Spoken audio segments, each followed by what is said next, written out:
बिस्मिल्लाहिर्रहमानिर्रहीम, अस्सलाम वालेकुम। सैयद इकरा बुखारी सब सवेरे पाकिस्तान में आप तमाम देखने वालों को खुशामदीद कहते हैं और उम्मीद करती हूँ कि आप सब खैरियत से होंगे और हमेशा की तरह आपके सामने मैं भी खैरियत से ही हूँ और मुस्कुराते चेहरे के साथ आपके लिए आज भी हमेशा ही की तरह बहुत से ज़बरदस्त सेगमेंट्स और बहुत ही इंटरेस्टिंग चीज़ें भी लेकर आई हूँ। तो सबसे पहले बात करेंगे एक अच्छी बात जो कि आपसे शेयर करते हैं, और अच्छी बात यह है कि आप सब अपनी सेहत का बहुत ख्याल रखें, क्योंकि सेहत का ख्याल रखेंगे तो आप अपने रोज़मर्रा के जो काम हैं, जो डेली बेसिस पर आप अपने काम करते हैं, घरों में जो ख़वातीन हैं ख़ास तौर पर उन्हों की बड़ी ज़िम्मेदारी होती है, बच्चों को स्कूल भेजना है,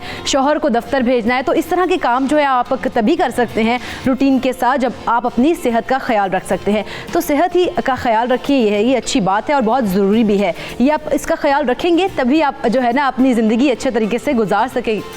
और वैसे भी क्योंकि अगर मैं भी अपनी सेहत का वैसे बड़ा ख्याल रखती हूँ तभी मैं रोज़ टाइम पर आती हूँ आपके सामने और आपसे अच्छी अच्छी बातें शेयर करती हूँ। तो ये है हमारी आज की अच्छी बात, अपनी सेहत का सब बहुत ख्याल रखें क्योंकि मौसम भी बदल रहा है और मौसम बदल रहा है तो फिर मौसम की बात कर लेते हैं। तो सबसे पहले बात करेंगे लाहौर के मौसम की कि लाहौर का मौसम कैसा रहेगा दिन भर। तो क्योंकि सर्दी बढ़ गई है और धुंध भी जो है वो भी उसका भी राज बरकरार है लाहौर में। तो सबसे पहले लाहौर के मौसम की बात करें तो महकमा मौसमियात के मुताबिक कम से कम दर्जा हरारत 16 और ज़्यादा से ज़्यादा 23 डिग्री सेंटीग्रेड रहने का इम्कान है।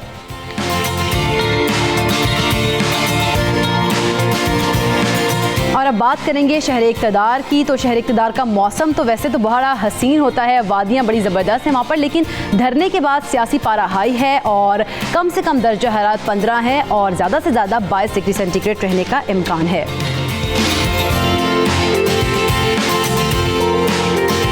इस्लामाबाद में धरने के बाद मौसम कैसा है इस पर हम आगे चल कर बात करेंगे, लेकिन पहले बात कर लेते हैं कराची की कि कराची में मौसम दिन भर कैसा रहेगा। तो कम से कम दर्जा हरारत 18 और ज़्यादा से ज़्यादा 30 डिग्री सेंटीग्रेड रहने का इम्कान है।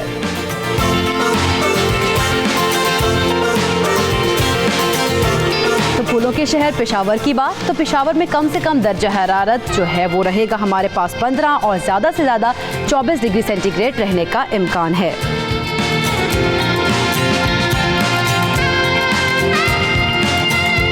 पेशावर के बाद रुख कर लेते हैं कोयटा का कि कोयटा में दिन भर मौसम कैसा रहेगा और शहरी कैसे एंजॉय करेंगे। तो कम से कम दर्जा हरारत 6 और ज़्यादा से ज़्यादा 14 डिग्री सेंटीग्रेड रहने का इम्कान है।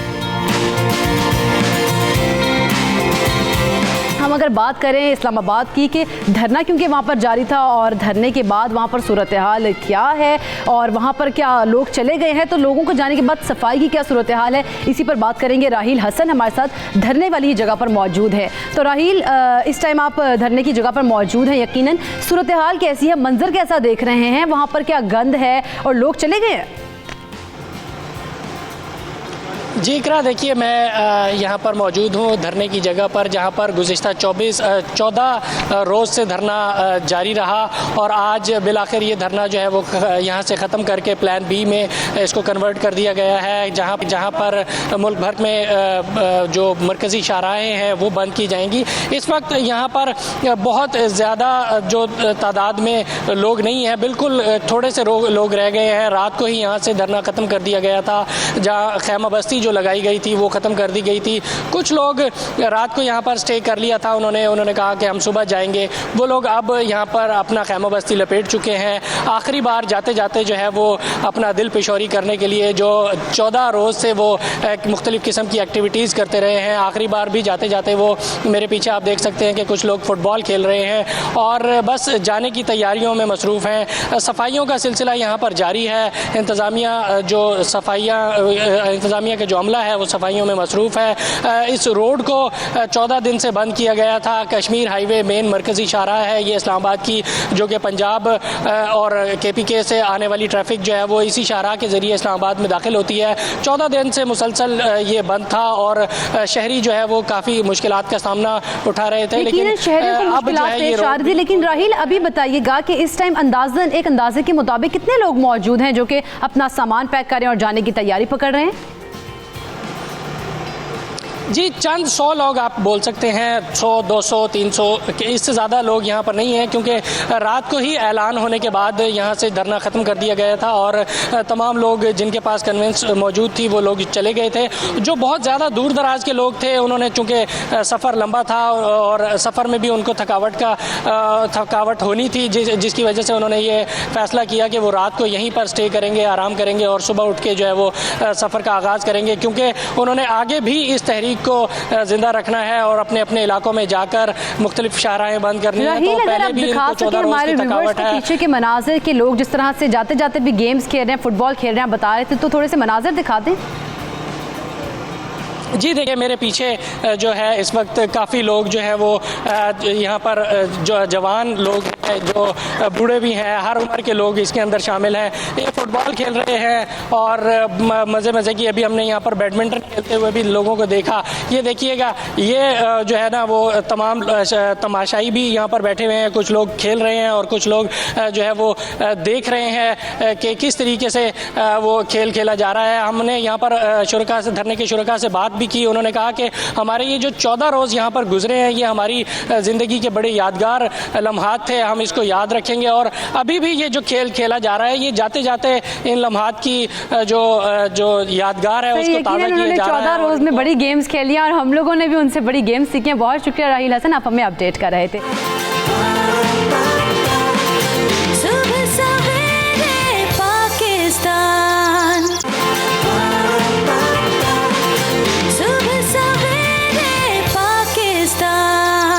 गरीब अगर ख़रीदे लंडा बाज़ार से तो वो है जी लंडे बाज़ार से ख़रीदें, और अगर वही अमीर कोई ख़रीद ले वहाँ से तो जी कहा जाता है कि जी कोई किसी मुल्क में मुकीम हमारे अंकल हैं, उन्होंने ये तोहफ़ा दिया है।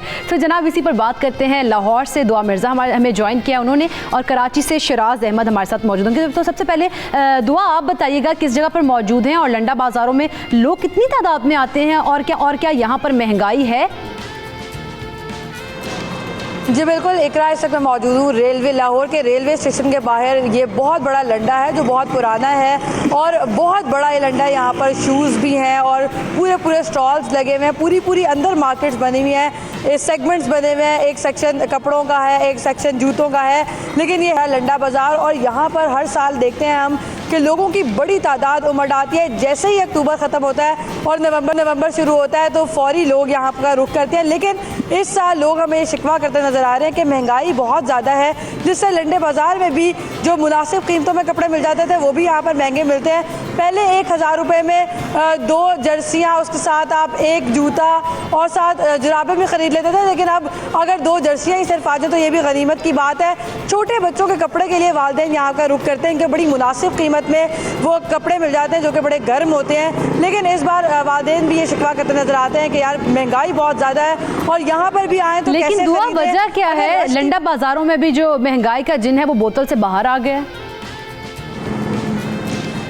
जब हमारी दुकानदारों से बात हुई तो उनका कहना है कि पीछे जो होल सेल में माल आता है वो भी बहुत महंगा आ रहा है, तो हम आगे जो है वो मुनाफा कम भी रखें तो कितना कम रखें। एक चीज़ जो 200 रुपये की थी वो इनको भी अब 300 साढ़े 300 की मिलती है, तो जाहिर सी बात है ये भी आगे से फिर कोशिश करते हैं कि वो 500 और 600 की बिक जाए। लेकिन लोगों की चूँकि बाइंग कैपेसिटी बड़ी नहीं है, लेकिन महंगाई बढ़ गई तो इसलिए लोगों को मुश्किलात का सामने। लेकिन अलबत्ता फिर भी बड़ी तादाद यहाँ पर अगर विंडो शॉपिंग के लिए भी आए तो अभी आप देखेंगे कि जैसे ही दोपहर के 12-1 बजेंगे तो यहाँ पर रोड तक ब्लॉक हो जाती है और रोड के बाहर भी यहाँ पर रेडियाँ लगी हुई हैं और लोग बड़ी तादाद में आते हैं। बच्चे अपने लोग महंगाई के बावजूद भी है वो लंडा बाजारों का रुख कर रहे हैं और वहाँ से बड़ी तादाद में कपड़े भी खरीद रहे हैं। चलिए कराची का रुख कर लेते हैं कि कराची में लंडा बाजार क्या रेट्स हैं उनमें कपड़ों के वहाँ पर और शहरी कितनी बड़ी तादाद में आते हैं। तो शिराज बताइएगा कराची में क्या हालात हैं, किस तरह से लोग वहाँ पर आते हैं और शॉपिंग करते हैं और महंगाई का भी शिकवा करें कराची में? जी बिल्कुल, कराची में से एक तो सर्दियाँ कम आती हैं और जब आती हैं तो लोग इसे ज़्यादा से ज़्यादा एंजॉय करने के लिए और इस मौसम को एंजॉय करने के लिए एक कोशिशों में लग जाते हैं। तमाम इस दौरान हम ये भी देखते हैं कि गर्म कपड़ों के लिए लोग मुख्तलिफ लंडा बाज़ारों का रुख करते हैं जहाँ उन्हें अच्छे और सस्ते कपड़े मैसर हुआ करते थे, लेकिन अब ये भी एक ख्वाब बन चुका है क्योंकि हुकूमत की जानिब से जो इम्पोर्ट कम करने के हवाले से जो टैक्सेस का निफाज किया गया है वो लंडा के कपड़ों पर भी नाफिज कर दिया गया है, जिसकी वजह से जो लंडा के कपड़े 200 और 300 400 रुपये के हिसाब से मिल जाया करते थे, अब उनकी कीमत भी 700 से 800 रुपये हो चुकी है क्योंकि उसके ऊपर दुगने टैक्सेस लग चुके हैं। इसी तरह जो मुख्तलिफ इकसाम की अशिया हैं, जूते हों, चाहे मोज़े हों, चाहे इस तरह की जैकेट्स हों, लेदर जैकेट्स हों, जो बाहर से बड़ी अच्छी क्वालिटी में हमें यहाँ मैसर हो जाती थी लंडा बाज़ारों में, और उसकी अगर रिटेल मार्केट में हम मार्केट में कीमत देखें तो 4 से 5 हज़ार रुपये की वो नहीं मिलती थी, लेकिन लंडा बाज़ारों में 1000 और 1500 रुपये के हिसाब से मिल जाया करती थी। लेकिन अब उसकी कीमतें भी आसमान से बातें कर रही हैं। लोग लंडा बाज़ारों का रुख तो कर रहे हैं, लेकिन वो यही शिकवा करते हुए नज़र आते हैं कि भाई महंगाई ने लंडा के कपड़ों को भी नहीं बख्शा है। खाने पीने की अशिया तो पहले ही आवाम की पहुँच से दूर हो रही थी, वह जनरल आइटम्स हों या नए कपड़े हों, वो गरीब आदमी की सख्त में ही नहीं है कि वो इन चीज़ों की खरीदारी कर सके। तहम बढ़ती हुई महंगाई ने, बढ़ते हुए टैक्सेस ने लंडा के कपड़ों को भी नहीं बख्शा है, और ये भी बढ़ती हुई महंगाई ने लंडे के कपड़ों को भी नहीं बख्शा है। कराची से शराज अहमद और लाहौर से दुआ मिर्ज़ा लंडे में जो सूरत हाल थी महंगाई की उससे अपडेट करे थे। आप दोनों का बहुत शुक्रिया। तो नाज़रीन, लंडा बाज़ार से अगर चीज़ें खरीदने भी हैं तो उसमें एहतियात बरतें, क्योंकि जब लेकर आते हैं आप घर में तो उसको वॉश करें, उसके बाद लाइक उसमें डिटॉल और कोई भी जिस तरह से आप जो चीज़ें डालें ताकि उससे वो जरासीम जो है वो मर जाएँ और आप उनको फिर पहने, क्योंकि अगर आप ऐसे ही पहन लेंगे तो उससे आपको स्किन की जो है डिजीज़ वगैरह हो सकती है, कोई एलर्जी हो सकती है। तो इसमें एहतियात बरतें, जैसे कि हमने पहले भी कहा, अपनी सेहत का ख्याल रखें और अच्छी बात भी है ये, तो इस पर अमल भी करना है आपने, सिर्फ बातों तक ही महदूद ही रहना।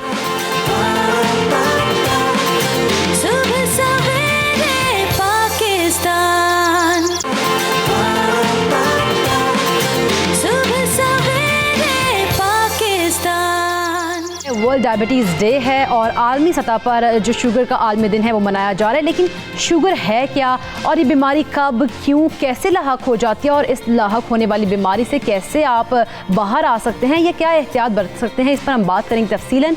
हमारे साथ स्टूडियो में मौजूद हैं doctor Ali Saqlain Haider, consultant nephrologist हैं। बहुत शुक्रिया सर आपके वक्त का कि आपने आज के दिन हमें अपना कीमती वक्त दिया। इसके साथ साथ कराची स्टूडियो से हमें ज्वाइन किया है हर्बलिस्ट हैं ईसा, डॉक्टर ईसा है, ईसा भाई हम इन्हें कहते हैं। तो जनाब, सुबह सवेरे पाकिस्तान के सेट पर आप इन्हें वक्तन फ़वक्तन देखते ही रहते हैं और इनके जो ज़बरदस्त किस्म के टोटके हैं, हर्बलिस्ट हैं क्योंकि, तो वो जो चीज़ें बताते हैं हम उन पर अमल भी करेंगे और ज़रूर इनसे आज हम कोई मशवरे भी लेंगे कि शुगर के पेशेंट को ख़ास तौर पर क्या क्या एहतियात जो है वो बरतनी चाहिए। तो पहले डॉक्टर साहब आपसे गुफ्तगू का आगाज़ करती हूँ, आखिर शुगर है क्या और ये कैसे लाहक हो जाती है? जी बहुत शुक्रिया। आपने आज का जो बड़ा इम्पॉर्टेंट डे है पूरी दुनिया में, ख़ास तौर पर ये सिर्फ शुगर के मरीज़ों के लिए इसको दिन जो है ना वो अहम नहीं रखना चाहिए, ये पूरी जो पब्लिक है ना उसके लिए, ये उसके लिए है, क्योंकि जिनको नहीं भी है वो भी आज के दिन में जब ये चीज़ों की कैंपेन सुनेंगे तो कम से कम यह है कि वो अपना लाइफस्टाइल या अपनी चीज़ें जो है ना वो उसके मुताबिक बनाएं, तो ताकि और अलर्ट भी हो जाएंगे कि भाई हमने केयर करनी है। मैं थोड़ा सा सिर्फ इसका, आपने बड़ा अच्छा पैकेज चलाया, इसके बारे में सिर्फ इतना ज़रूर बताऊं कि आखिर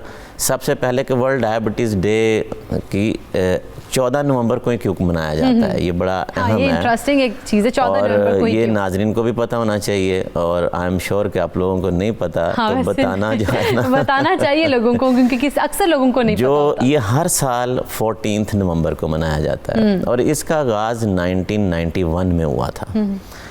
14 नवंबर एक्चुअली जो डायबिटीज़ में बहुत बड़ा जो ब्रेक थ्रू आया था ना वो इंसुलिन की ईजाद थी। अच्छा। और इंसुलिन की ईजाद करने वाला जो साइंटिस्ट था वो फ्रेडरिक बेंटिंग था।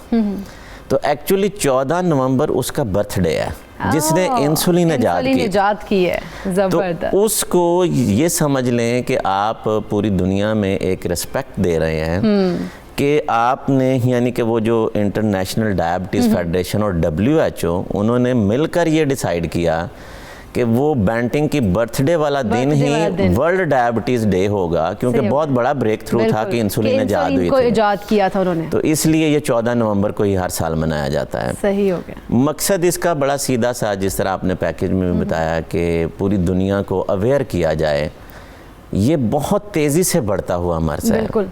और ख़ास तौर पर जो दुनिया में तो जितने भी इनके पेशेंट्स हैं कि वो 45 करोड़ के, जिस तरह वो तकरीबन कोई 463 मिलियन के करीब बनते हैं एक अंदाजे के मुताबिक।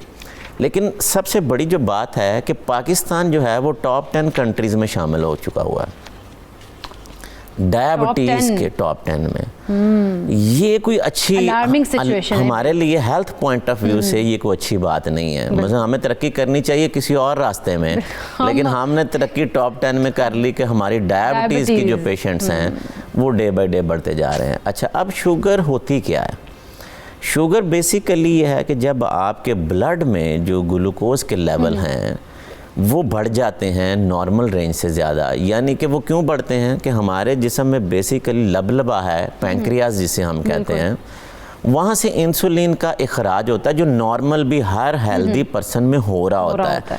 क्योंकि जो चीज़ हम खा पी रहे हैं, जिस जिस्म में कार्बोहाइड्रेट या मिठास जा रही है, तो बॉडी का वो जो नेचुरल मैकेनिज़्म है जो कि इंसुलिन अंदर से सिक्रेट हो रही है, उसने उसको न्यूट्रलाइज करना है। जितनी बॉडी में ज़रूरत है वो उसके मुताबिक उसको सेट रखेगी लेवल्स को।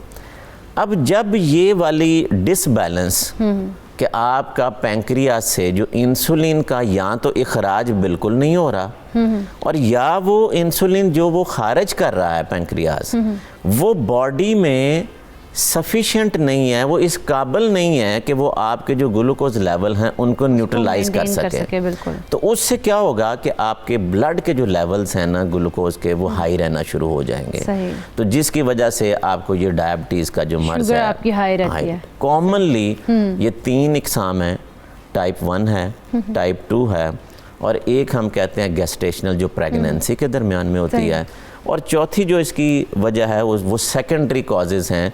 मसलन किसी को ये इनहेरिटेड प्रॉब्लम या जेनेटिक प्रॉब्लम नहीं है। अच्छा, वैसे इनहेरिटेड भी कुछ लोगों को होती हैं यूजुअली, जो आगे जाके बात करूँगा कि जो टाइप 1 और टाइप 2 का जो मैकेनिज़्म है ना, वो सारा तो हम इनहेरिट करते हैं। एग्जैक्टली। जो सेकेंडरी कॉजेज़ हैं जिसमें पैंक्रियाज को कोई खुदा न खास्ता ट्रॉमा हो गया, कुछ दवाइयाँ ऐसी आपने इस्तेमाल करनी कि जिन्होंने लबलबे पे जाके कोई इफ़ेक्ट कर दिया, तो ये सेकेंडरी कॉजेज़। लेकिन ये वाली वजूहात जो है ना, ये समझे कि लेस देन 5% होती हैं। टाइप 1 जो है वो तकरीबन कोई 8-9% टोटल है, लेकिन टाइप 2 जो है सबसे कॉमन है, वो तकरीबन आप समझे कि 80 to 90% जो है वो टाइप 2 ही होगी। ठीक हो। अब नॉर्मल जो ग्लूकोज के लेवल हैं जिस्म में, ये नाजरीन को पता होना बहुत ज़रूरी है। बिल्कुल। अब हमारी जो सुबह नाश्ते से पहले खाली पेट, जिसको हम फास्टिंग शुगर कहते हैं, वो जो है वो 110 से नीचे होनी चाहिए। 110 ये फिगर नाजरीन याद कर लें। 110 से इससे नीचे होनी चाहिए। ठीक है, इससे ऊपर होगी तो अलार्म है कि जी आपकी शुगर हाई है। अच्छा, अब हम अगर ये 126 से ज़्यादा है तो आप डायबिटिक है। फास्टिंग में? फास्टिंग, अभी फास्टिंग की बात हो रही है। सही, फास्टिंग की बात हो रही है। फास्टिंग 126 से ज़्यादा निकल आई तो आप डायबिटिक हैं। ठीक है। फास्टिंग 110 से नीचे है तो नॉर्मल लेवल्स हैं। ठीक है। अच्छा, अब 110 से 126 के दरमियान एक बड़ा ग्रे जो ये जोन आता है, अच्छा, ये आपको अलार्म करता है कि आप उस कैटेगरी में हैं जिसको हम प्री डायबिटीज़ कहते हैं, कि किसी वक्त आप उस स्टेज में कन्वर्ट हो जाएंगे, हो सकते हैं। चलें, इस पर तो ये फास्टिंग लेवल, बिल्कुल ये फास्टिंग लेवल है। और दीगर क्या टाइप से, उन पर भी हम बात करेंगे। लेकिन ईसा भाई, आपके पास कोई टोटके भी हैं कि शुगर, जिन पेशेंट्स को शुगर हो जाती है, डायबिटिक हो गए हैं, डिक्लेयर हो गए, तो उनका हल क्या है, कंट्रोल कैसे कर सकते हैं वो? जी अल्हम्दुलिल्लाह, इसका हल तो अल्लाह ताला ने मैं नहीं समझता हूँ, आप लोगों को पता होना चाहिए कि ज़मीन पर वो बीमारी अल्लाह नहीं उतारेगा जिसकी दवाई पहले मौजूद नहीं हो। बिल्कुल। साइंस में इंसान फिर धोखा खा जाता है, लेकिन खुदा की कही हुई बात में इंसान धोखा नहीं खाता।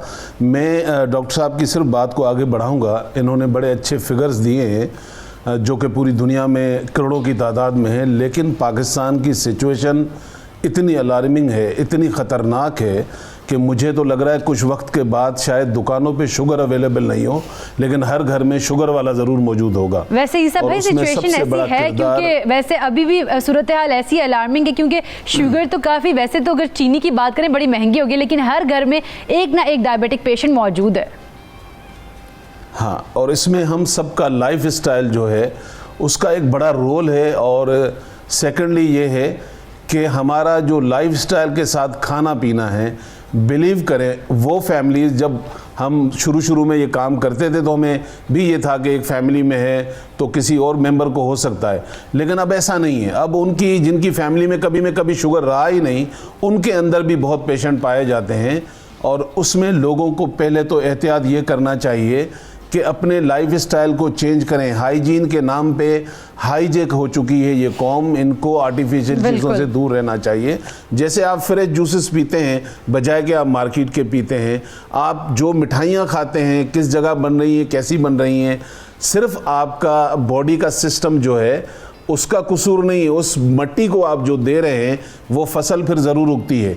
अच्छा, दूसरी में क्योंकि आज स्पेशल दिन है, ये हमारी एक मेडिसिन है इंसुलिनिया प्लस के नाम से, पूरी दुनिया में जाती है, सबसे ज़्यादा इसको यूएसए ख़रीदता है। अच्छा, ये मैं पाकिस्तानियों के लिए इसलिए कह रहा हूँ कि ये जो मैं बनाता हूँ इसमें मैं क्या डालता हूँ कि लोग इसको ज़्यादा ख़रीदते हैं। आज मैं इसकी रेसिपी देना चाह रहा हूँ लोगों को, ताकि वो लोग जो हमारे पास नहीं बेचारे आ सकते हैं, जहाँ वो अफोर्ड नहीं कर सकते महंगा इलाज, अपने घर में कैसे बनाएंगे इस दवाई को, ताकि उन्हें मेरे पास आने की ज़रूरत नहीं पड़े। और ये शुगर के लिए बेहतरीन दवाई है। इसमें अल्लाह ताला की 6 नेमतें मैं ऐड कर रहा हूँ। बता दें जी। अच्छा जी, इसमें देखें मैं 6 जो चीज़ें ऐड कर रहा हूँ इसके नाम नोट कर लीजिए। मेरे पास करेला जो है उसका खुश्क करने के बाद जो पाउडर है वो मौजूद है, मैंने इसमें 1 टेबलस्पून करेला डाला है। और उसके बाद मैं इसके अंदर डाल रहा हूँ इंदर जो तल्ख, ये आम जड़ी बूटियाँ हैं जो पड़ोस के आम पंसार से मिल जाएंगी। इंदर जो तल्ख भी आप उसमें उतना ही ऐड करेंगे। उसके बाद एक जड़ी बूटी आती है, थोड़ी कड़वी ज़रूर होती है, इसको कहते हैं चरायता नेपाली भी कहते हैं। इसमें उतना ही आपने चरायता नेपाली डालना है। फिर आपने इसमें डालना है बहीड़ा एक आम जड़ी बूटी है जो आपको आसानी से मिल सकती है। इसमें आपने डालना है जनाब जामन, जो अब मैंगो के सीज़न में आते हैं उसकी गुठली का पाउडर है, ये भी आम मिल जाएगा। इसके अलावा आखिरी चीज़ जो मैं इसमें डाल रहा हूँ वो है गुड़मार। ये 6 जड़ी बूटियाँ अच्छी तरह आप मिक्स करके आप अपने पास रखें। शुगर वालों को पता होना चाहिए कि वो कौन सी चीज़ें खा सकते हैं, कौन सी नहीं खा सकते हैं, वो भी हम थोड़ी सी बता देंगे। अगर आप टाइप 1 में हैं, टाइप 1 वाले लोग इसको 3 दफ़ा इस्तेमाल करेंगे, सुबह टीस्पून, दोपहर को और रात में खाने से पहले। और जो टाइप 2 में आते हैं, हाँ जी, वो दिन में 2 दफ़ा इस्तेमाल करें, सुबह भी नाश्ते से पहले 1 चम्मच, रात को भी खाने से पहले 1 चम्मच। इसकी सबसे अच्छी खूबी ये है, मैं अक्सर शुगर वालों को और ब्लड प्रेशर पेशेंट को कहता हूँ कि खुदारा दवाइयाँ खाते हैं मगर इसको चेक ज़रूर करें, अपने घर में इसको मॉनिटर ज़रूर करें। और 3-4 महीने में एक जो ब्लड से रिपोर्ट बनती है HbA1c, वो भी ज़रूर कराएं, अपने डॉक्टर को ज़रूर दिखाएं। इस दवाई में एक फ़ायदा ये है कि अगर आपकी खुदा न खास्ता, क्योंकि इसका स्ट्रेस से भी बड़ा ताल्लुक़ है, आपने कहीं ऐसी चीज़ खा ली है और शुगर आपका बढ़ गया है, तो मुझसे पूछने की ज़रूरत नहीं है, इसका 1 चमचा और एक्स्ट्रा खा लें, क्योंकि इनके साइड इफ़ेक्ट नहीं है, सारी सब्जियाँ हैं। ठीक हो गया। चलें जी, ये नुस्खा जो है ना, इस पर जो डायबिटिक पेशेंट हैं या जिनका लग रहा है कि अलार्मिंग सिचुएशन में एंटर हो रहे हैं, वो इसको इस्तेमाल करेंगे। डॉक्टर साहब, लेकिन शुगर क्या मीठा खाने की वजह से होता है या फिर आप खुराक को गलत टाइमिंग्स में ले रहे हैं उस वजह से होता है? जी, अब उसमें ना मुख्तलिफ फैक्टर्स हैं कि जो यहाँ पे रिस्क फैक्टर इसके लिए। सबसे पहले तो मैंने बात की, चूँकि हम ये इनहेरिट करते हैं। बिल्कुल, आपने पहले बताया एक टाइप तो इनहेरिट हमने कर लिया। ये पेरेंट्स, ग्रैंड पेरेंट्स कहीं ना कहीं से आप कैरियर इसके होते हैं। अच्छा, अब किसी भी एज में ये आपको आके ज़ाहिर हो सकती है। अगर हम ये डायरेक्टली कहें कि जी जो बंदा ज़्यादा चीनी खाता है और उसको शुगर हो जाती है, तो इसका कोई डायरेक्ट मैकेनिज़्म इस तरह लिंक नहीं है। हाँ, जो फैमिली में हाई रिस्क लोग मौजूद हैं और वो मोटापे का शिकार हैं या वो ज़्यादा इस तरह की मीठी चीज़ों का इस्तेमाल करते हैं या उनका बिल्कुल सेडेंटरी लाइफस्टाइल है कि वॉक वर्जिश ये वो तो करनी नहीं है, तो डेफिनेटली वो अपने आप को ज़्यादा रिस्क पर डाल रहे हैं कि उनको वो वाली चीज़ जो कि कुछ अरसा बाद जाके ज़ाहिर होनी थी वो अपने आप को बहुत जल्दी इसकी तरफ ले आते हैं। तो इसलिए अब पाकिस्तान में तकरीबन इस वक्त हर 7वां या 8वां बंदा जो है वो शुगर में मुब्तला है। आप अंदाज़ा लगा लें 20 मिलियन के करीब 2 करोड़ तकरीबन एक अंदाजे के मुताबिक हमारी लोग जो है वो डायबिटिक हैं, वो हो चुके हैं। तो अब आप अंदाज़ा लगाएं कि पूरी दुनिया में ये कितनी ख़तरनाक बीमारी है कि हर 8वें सेकंड में पूरी दुनिया में कहीं ना कहीं एक डेथ जो है वो डायबिटिक होती है। हर 5वें मिनट में एक आध पेशेंट हार्ट अटैक में चला जाता है जो शुगर का है।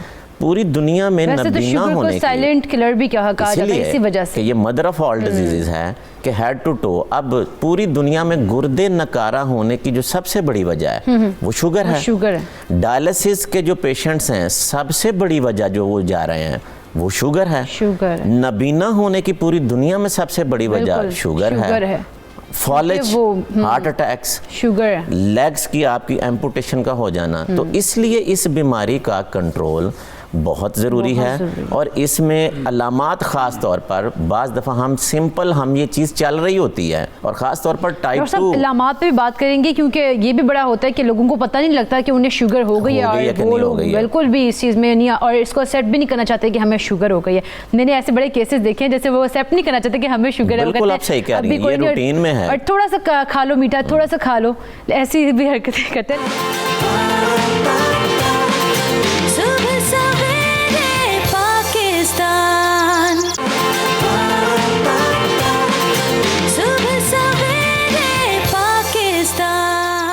कॉलर हमारे साथ मौजूद है मुबारक ज़ेब। अस्सलाम वालेकुम मैडम। जी मुबारक ज़ेब, आप क्या जानना चाहते हैं? डॉक्टर साहब भी मौजूद है और ईसा भाई भी मौजूद है। सर मुझे डॉक्टर ईसा से एक क्वेश्चन है। सर आपने एक डायबिटीज के जो आपने फार्मूला बनाए हुए हैं ये आप यूज करके वो शुगर फॉरएवर खत्म होगा या सिर्फ टाइम टर्म कंट्रोल करने के लिए होगा? अगर यूज करोगे तो ठीक होगे, अगर यूज नहीं करोगे तो फिर दोबारा शुगर आपका लेवल ज्यादा होगा। अगर इस तरह है तो सर आप फिर तो ये मेडिकली जो इंग्लिश मेडिसिन है तो वो फार्मूला आपका फार्मूला तो फिर सेम है, इसमें कोई डिफरेंस तो नहीं है। हाँ सर, डायबिटिक 2 टाइप की होती है, एक है टाइप 1, एक होती है टाइप 2। सर टाइप 1 में जो पेंक्रियास का जो सेल है आइसोलेट्स ऑफ लिंगर वो बिल्कुल अपना काम छोड़ देता है। तो इंसुलिन कहाँ से फिर आएगा? इंसुलिन नहीं हुआ तो इंसुलिन नहीं होगा तो ग्लूकोज का लेवल तो फिर जरूर ऑटोमेटिकली बड़ा इंक्रीज होगा। इसके लिए आपका जो फार्मूला है किस तरह फॉरएवर शुगर को खत्म करेगा? चलें जी, बहुत शुक्रिया मुबारक, आपको बताते हैं। अभी ईसा भाई बताइएगा। अच्छा, इत्तेफाक की बात यह है कि भाई ने सवाल बड़ा अच्छा किया है कि शुगर ख़त्म होती है या नहीं होती है।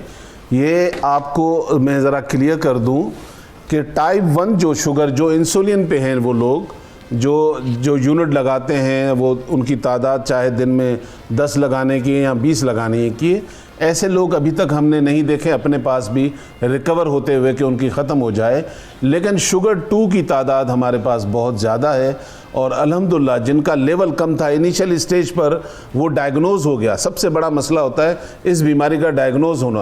अगर आपका शुगर जो है जैसे अभी डॉक्टर साहब बता रहे थे 126 वाले जो है वो शुगर में आते हैं फास्टिंग में और जो रैंडम वाले, तो इनिशियली जब टाइम पे आप इसको करते हैं, ये जो मैंने अभी रेसिपी बताई है 6-8 महीने में भी हमने देखे लोगों को जिन्होंने परहेज किया है, अपनी वॉक को जारी रखा है। इसका मकसद ये नहीं कि सिर्फ आप दवाई ले रहे हैं, आपके अपने लाइफ स्टाइल में भी चेंज करें तो अल्लाह ताला के हुक्म से शुगर टाइप वाले जो है वो, क्योंकि ये पार्ट को रिपेयर करता है, जो आपकी पेंक्रियास काम नहीं करता है ये उस डैमेज को सही करता है, ना कि सिर्फ आपकी शुगर को कंट्रोल। बिल्कुल, लाइफस्टाइल भी चेंज करना चाहिए। दवा ले तो रहे हैं आप, उसके साथ साथ लाइफस्टाइल चेंज करें, वॉक भी करें और हेल्दी रखें अपना लाइफस्टाइल। डॉक्टर साहब वो क्वेश्चन आपसे उन्होंने पहले मोहम्मद अनवर कहे थे कि उन्हें टाइप 2 की शुगर है तो इसका उनका वेट कम हो जाता है, अगर वो इस तरह से करें और फिर उनका वेट दोबारा जब बढ़ता है तो फिर ठीक होते कम होता है तो मसला हो जाता है। मैं सिर्फ पहले कॉलर के साथ ही हम इसको लिंक कर देते हैं कि एक्चुअली डायबिटीज़ का अगर कोई भी बंदा ये कहता है जी कि इसकी क्योर है, तो क्योर नहीं है। आपने डायबिटीज़ को कंट्रोल करना है।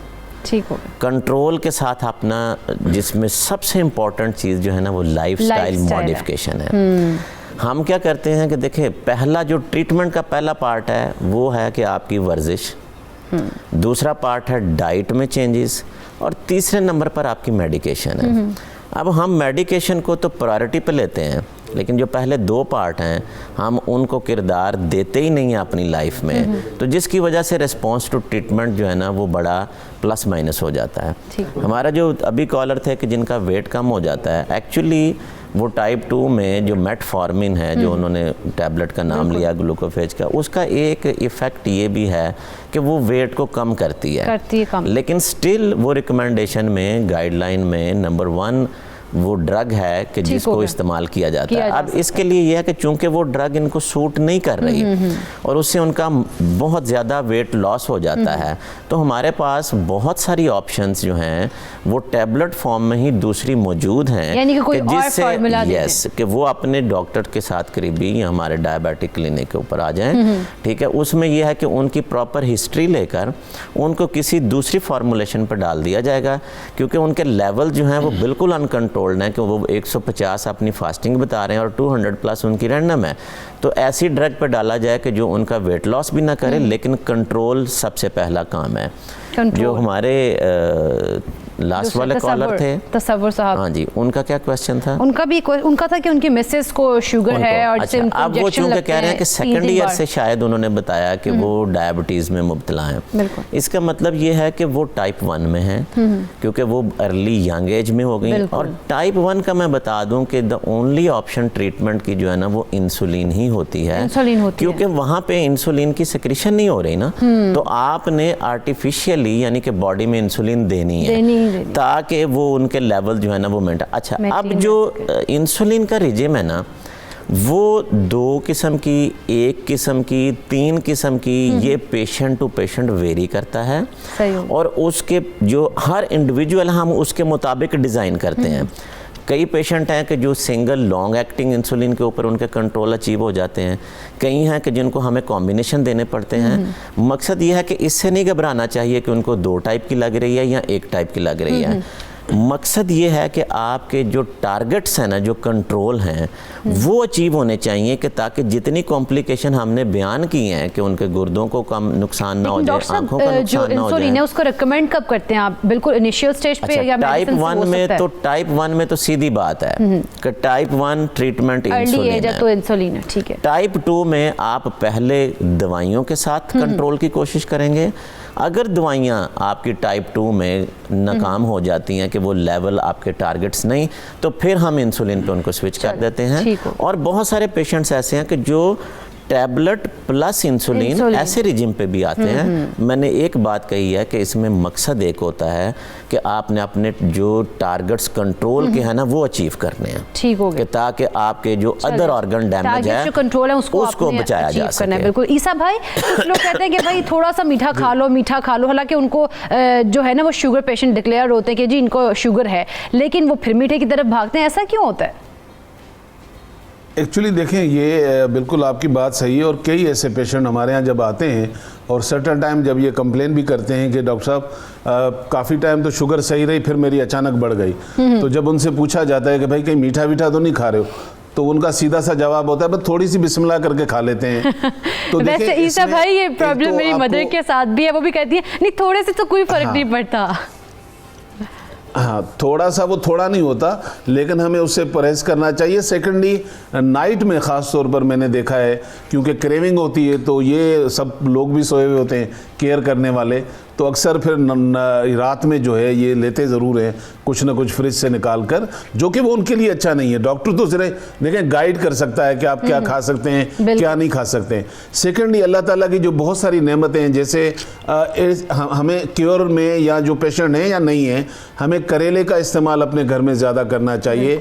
अल्लाह ताला की बहुत बड़ी नेमत है मेथी, हरी मेथी जो आती है उसका सालन किसी भी एंगल में चाहे वो किसी सब्जी में मिक्स करके आलू मेथी और हम किसी बना मीट में मिक्स करके खाया जाना चाहिए। जी बिल्कुल। उसके अलावा आपके घर में भिंडी होती है, इन चीज़ों का इस्तेमाल जो है वो करें। और शुगर वाले को हमेशा जहन में रखना चाहिए कि दवाइयाँ अपनी जगह काम करती हैं, लेकिन आपका लाइफ स्टाइल, आप तो जिस तरह पाकिस्तान में बढ़ रहा है ना, जिस तरह बढ़ रहा है, चाहिए तो ये कि हम पूरी फैमिली शाम को वॉक पे निकले। यानी कि आप अपने लिए टाइम नहीं निकालते। हमारे यहाँ हमने देखा है कि लोग बेचारे वो हजारों रुपए डॉक्टर्स को देने के लिए तैयार हैं, लेकिन लाइफ स्टाइल चेंज करने के लिए तैयार चलो नहीं जी, है। लाइफ तो स्टाइल हमें जो है ना अपनी बेहतर लाइफ स्टाइल बनाना पे ज्यादा चाहिए। तवज्जो बिल्कुल देनी बिल्कुल, ईसा भाई की तरफ से मैसेज ये आ गया कि भाई लाइफ स्टाइल चेंज करें, क्योंकि लाइफ स्टाइल जब तक नहीं चेंज किया जाएगा तब तक हमारे जो है मसले हल नहीं हो सकते। डॉक्टर साहब लास्टली एक मैसेज दीजिएगा और ये भी बताइएगा कि टेंशन भी शुगर की रीज़न होती है। जी, जो ऑलरेडी डायबिटिक्स है ना, उनमें जब भी कोई स्ट्रेस का लेवल आएगा ना, तो वो जो लेवल्स ग्लूकोज के हैं ना, उस स्ट्रेस में बढ़ जाते हैं। लेकिन ये नहीं है कि स्ट्रेस की वजह से वो डायरेक्टली पहले से डायबिटिक नहीं है तो वो डायबिटिक होगा, लेकिन डायबिटिक्स में ग्लूकोज के लेवल स्ट्रेस पोजीशन में हाई हो जाते हैं। मैसेज बड़ा वाज़े और सीधा है कि देखें, सबसे पहले तो ये है कि हमें अपनी अलामात की तरफ तवज्जो देनी चाहिए। अर्ली आपको मुंह खुश्क होना शुरू हो जाए, पेशाब बार बार आना शुरू हो जाए, फैमिली में आपके किसी ना किसी को डायबिटीज़ है, खुदारा मैं एक ही मैसेज देता हूँ, नॉर्मल बंदे या शुगर वाले अपने साल में एक दफ़ा टेस्ट ज़रूर कराना चाहिए। हम इससे भागते हैं, हम खाने पे, कपड़ों पे हज़ारों रुपया खर्च करते हैं, लेकिन जहाँ पे हेल्थ की बात आती है, अपनी सेहत की बात आती है, तो हमारी प्रायोरिटी ख़त्म हो जाती है। तो सबसे पहला मैसेज तो ये है कि हमें बर वक्त कोई भी छोटी मोटी अलामत आ जाए, डॉक्टर से रिव्यू करके अपने टेस्ट कराने चाहिए। 90 मिनट, 60 से 90 मिनट यकीनी तौर पर लोगों तक चला गया होगा। वॉक, वर्जिश, और साल में जो है ना एक बार अपने टेस्ट जरूर करा दें। सब भाई हमें कराची स्टूडियो से ज्वाइन किया था, बहुत शुक्रिया आपका भी। डॉक्टर साहब आपका भी बहुत शुक्रिया कि आपने अपना कीमती वक्त दिया है। तो नाज़रीन, यहाँ पे वक्त तो एक छोटे से ब्रेक का, लेकिन जब ब्रेक के बाद वापस आएंगे तो बात करेंगे महंगाई पर, शॉपिंग पर और ख़वातीन की कफ़ायत-शारी पर।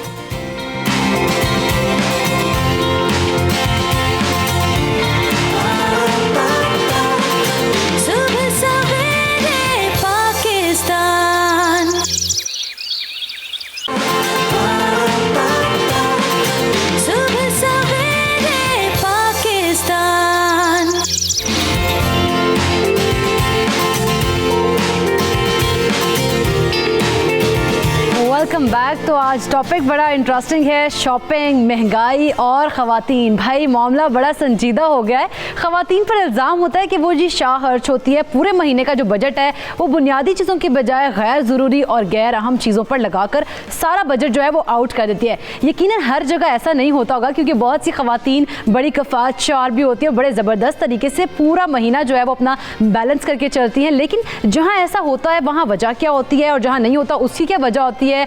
और जैसे एक बड़ी इंटरेस्टिंग बात यहाँ पे है कि फीकी चाय पी ली जाती है और रसगुल्ले खा लेना। अब देखिए कि फीकी चाय पी रही है एक जानिब और दूसरी जानिब रसगुल्ले भी खा रही है, मीठा तो वहाँ पूरा हो गया। ये कौन सी समझदारी की बात है? ऐसे कैसे हो सकता है? और लेकिन लोग करते क्यों ऐसे? ख़वातीन ख़ास तौर पर क्या करती हैं और उनकी तरजीहात क्या होती हैं और क्या होनी चाहिए, इस पर आज तफसील से बात करेंगे। हमारे गेस्ट का मैं आपको तारुफ करवा दूँ। सबसे पहले तो डॉक्टर अमरीन, माहिर नफ्सियात, लाहौर स्टूडियो में हमारे साथ मौजूद है। बहुत शुक्रिया डॉक्टर अमरीन आपका। आप तो हमें हर टाइम ही सबसे पहले पाकिस्तान के सेट पर हमारे व्यूअर्स को नजर आती हैं और आपसे गुफ्तगू बड़ी अच्छी चलती है। इसके साथ साथ जी कराची से हमें ज्वाइन किया है माया नाज, एंकर पर्सन है किरण नाज। अस्सलाम वालेकुम किरण, बहुत शुक्रिया आपका। वालेकुम अस्सलाम। बड़े मज़े का टॉपिक लेकर आज आप बैठी हुई हैं, जिस पर आपने मुझे भी इनवाइट किया। हाँ, ये आपको इनवाइट करने का मकसद ही है कि आज जो टॉपिक है ना, क्योंकि इतना इंटरेस्टिंग है, तो आपसे गुफ्तगू होगी तो और भी इंटरेस्टिंग हो जाएगा। तो जी एक और हमारे साथ जो हमारे गेस्ट है वो इस्लामाबाद से मौजूद है, आसिफ रसूल, मोटिवेशनल स्पीकर हैं। बहुत शुक्रिया आसिफ रसूल साहब आपका भी। तो गुफ्तगू का आगाज़ जो है वो किरण नाज आपसे ही करूँगी। सबसे पहले तो ये बताइएगा, आप भी शॉपिंग करती हैं तो फजूल खर्ची करती हैं? वैसे आपने पता है इस क्वेश्चन के लिए आपको मुझे नहीं, मेरे हस्बैंड को यहाँ पर बुलाना चाहिए था। वो ज़्यादा अच्छे तरीके से किसी खातून को जान सकते हैं और वो इस बारे में बहुत अच्छे तरीके से जवाब दे सकते हैं कि मैं फजूल खर्च हूँ या नहीं हूँ। लेकिन अगर किसी भी खातून से, किसी भी लड़की से और किसी भी औरत से आप ये सवाल करेंगी तो क्या आप फजूल खर्च है, तो वो हमेशा आपको ये जवाब देगी नहीं। लेकिन किरण आज सच सच तो बता ही देना, व्यूअर्स को बता दें सच सच। अच्छा, जिस वक्त मैं लड़की थी उस वक्त मैं वाक़तन बहुत ज़्यादा फजूल खर्च हुआ करती थी। मतलब आप मार्केट चले गए, मार्केट में आपको कोई चीज़ अच्छी लग रही है, आंखों को भा रही है, फौरी तौर पर ख़रीद ली। घर आने के बाद और वो रखी हुई आपको पता ही नहीं चलता कि जी वो आपके इस्तेमाल की चीज़ ही नहीं थी। लेकिन जब आप वो लड़की वाले स्टेज से निकलकर माँ बन जाते हैं तो फिर आपकी प्रायोरिटीज़ अलग हो जाती हैं।